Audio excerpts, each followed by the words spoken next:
Je ne vais rien vous apprendre en vous disant que la religion et la science n'ont jamais fait très bon ménage. L'histoire en témoigne d'ailleurs dans nos livres où deux versions différentes s'opposent au sujet de l'origine de l'humanité. D'un côté, le créationnisme affirmant que l'homme a été créé par un Dieu unique, invisible et tout-puissant. Face à une théorie de l'évolution qui, elle, nous explique que dans la nature, tout organisme évolue afin de s'adapter à son milieu. L'homme serait donc le résultat de l'évolution d'un primate vers un hominidé.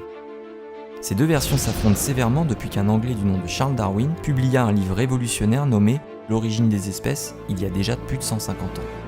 Cependant, cette théorie comprend des lacunes et ne satisfait pas l'ensemble des anthropologues. L'extraordinaire évolution relativement soudaine des capacités d'un primate, somme toute respectable, mais très éloignée des capacités intellectuelles humaines, demeure mystérieuse. Mais savez-vous qu'il existerait une troisième version? Un mythe qui n'est jamais évoqué dans les livres d'histoire mais pourtant bien présent dans les textes anciens. Une épopée fascinante créant des connexions entre les religions, mais conciliant également la technologie, la génétique et les fabuleuses architectures préhistoriques. Je vous propose dès à présent de lâcher un peu vos certitudes. Installez-vous confortablement, prenez un thé et découvrons ensemble une autre version de l'histoire humaine.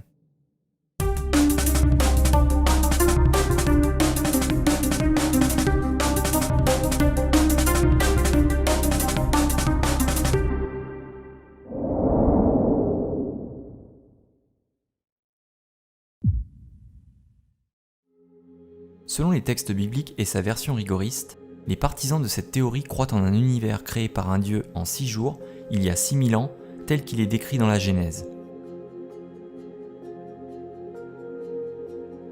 Les hommes descendraient tous d'Adam et Ève, qui auraient vécu notamment au milieu d'espèces aujourd'hui disparues, comme les dinosaures. La science moderne rejette cette version puisque les datations révèlent des incohérences. Les premiers hominidés, dont Homo habilis, sont apparus il y a 2 millions d'années. Par ailleurs, la science nous dit également que les dinosaures se sont éteints il y a 65 millions d'années. Notons toutefois qu'il existe un créationnisme que l'on qualifiera de scientifique, reconnaissant la théorie de l'évolution mais considérant tout de même que tout ceci fait partie d'un grand plan contrôlé par un architecte divin. Bouleversant la vision biblique créationniste, l'ouvrage De l'origine des espèces, sorti en 1859, suscita une vive opposition de l'Église anglicane et du Vatican. Pas question d'arrêter les manifestations, même pendant les fêtes. Charles Darwin a longtemps cherché sa voie. D'abord destiné à une brillante carrière de médecin, il suivra des études afin de satisfaire les exigences de son père, études qu'il abandonnera au bout de 2 ans. Il s'essaiera ensuite à la théologie à Cambridge, qu'il abandonnera également.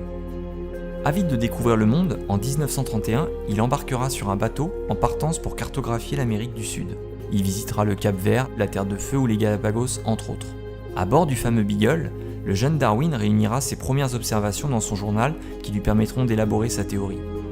Selon Darwin, les humains descendent d'autres primates, résultant d'une longue évolution animale, ce ne serait donc pas Dieu qui les a créés. L'évolution du règne animal repose sur le principe de sélection naturelle. Ce sont les animaux les plus adaptés à leur milieu qui survivent. Ce sont donc eux qui auront le plus de chances de se reproduire et donc de transmettre leurs gènes. Selon lui, les espèces animales et végétales ont dû changer pour survivre. Elles ont dû s'adapter aux variations de leur environnement. À la fin de cette longue évolution, les humains sont apparus parmi les autres animaux. Sa théorie de l'évolution, appuyée sur l'observation de nombreux fossiles à travers le monde et d'animaux contemporains, ainsi que sur la sélection artificielle pratiquée par les éleveurs, est aujourd'hui reconnue par la quasi-totalité des biologistes. Cette évolution en douceur fait que nous devrions trouver des restes de tous les stades de l'évolution, y compris et surtout chez l'espèce qui nous intéresse, les hominidés. Mais là, il y aurait des trous. Nous n'avons pas encore trouvé la totalité de la lignée ou des lignées.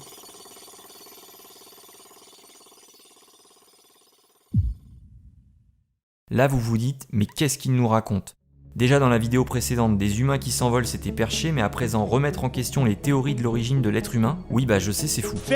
Bon, je préfère le dire à présent, le récit qui va suivre n'est absolument pas, premièrement, une quelconque forme de prêche, l'abonnement spirituel est de 5000 francs par mois. Et secondement, n'a surtout pas pour vocation de se revendiquer comme la vérité absolue. Alors vous signez, vous adhérez à la secte, ou vous vous cassez, parce que moi j'ai du paix spiritique que sur la plage. Précision faite, on peut y aller. La théorie de la création génétique ne vient pas dire que Darwin avait faux sur toute la ligne, Ou tu sors ou je te somme, mais faut prendre une décision. mais plutôt ajouter un élément de compréhension à l'évolution humaine si singulière au regard du reste des organismes vivants sur Terre. Selon cette théorie, l'homme serait une hybridation entre l'ADN de ses créateurs et celui d'un primate terrestre, autrement dit, une espèce créée via une manipulation génétique. L'histoire qui va suivre comporte tous les ingrédients d'un blockbuster mythologique à en faire pâlir Hercule ou Jupiter.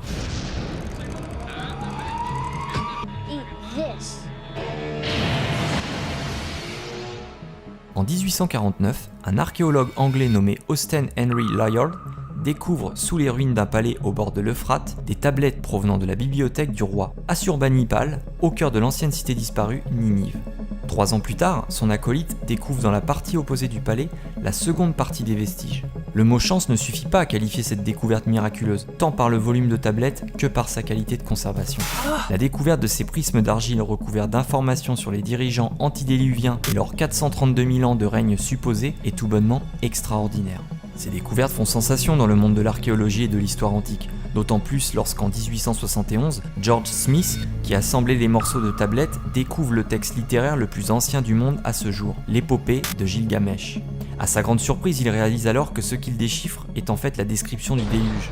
Les spécialistes et théologiens admettent maintenant que les récits bibliques de la création d'Adam et Ève ou du déluge se sont inspirés de textes écrits des milliers d'années plus tôt en Mésopotamie par les Sumériens au travers de ces tablettes d'argile. La littéralité de la Bible, déjà contestée par les paléontologues et par les partisans de Darwin, fut de nouveau ébranlée par cette découverte qui rajouta donc de l'huile sur le feu dans le débat entre théologiens et savants. Encore cette science contre la religion. Les premières traductions des tablettes d'écriture cunéiforme sumérienne, au grand étonnement des spécialistes, donnent notamment des informations de physique, de génétique et d'astronomie très précises. Ces informations sont corroborées par des recherches récentes, alors qu'à cette époque, et selon l'histoire, une civilisation antique n'avait pas accès à des technologies permettant ces observations.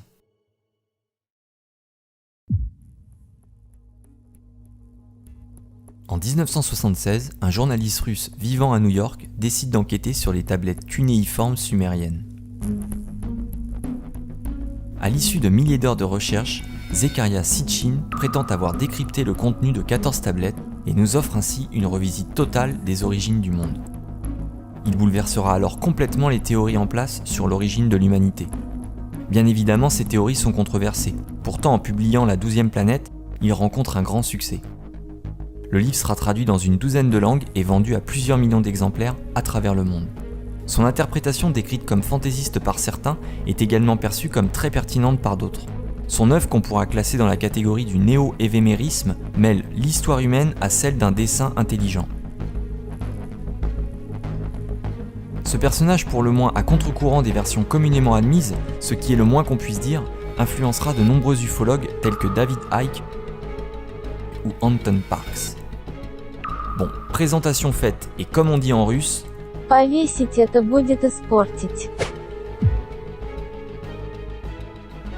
Notre histoire aurait commencé il y a 4,8 milliards d'années. Jusqu'ici tout va bien. Notre Terre était plus grosse qu'aujourd'hui et recouverte essentiellement d'eau. On l'appelait Tiamat.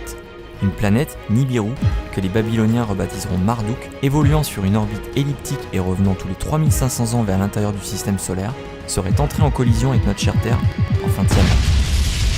En effet, en s'approchant de ce qui était alors notre orbite, une de ces lunes aurait percuté notre cher Blue Marble. Ainsi, cette catastrophe planétaire majeure aurait abouti notamment à la formation de la Terre et de la Lune.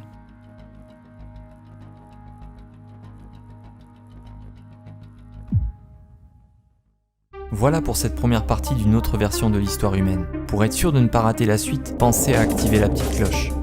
En attendant, prenez soin de vous et gardez l'esprit ouvert, car la vérité est alternative.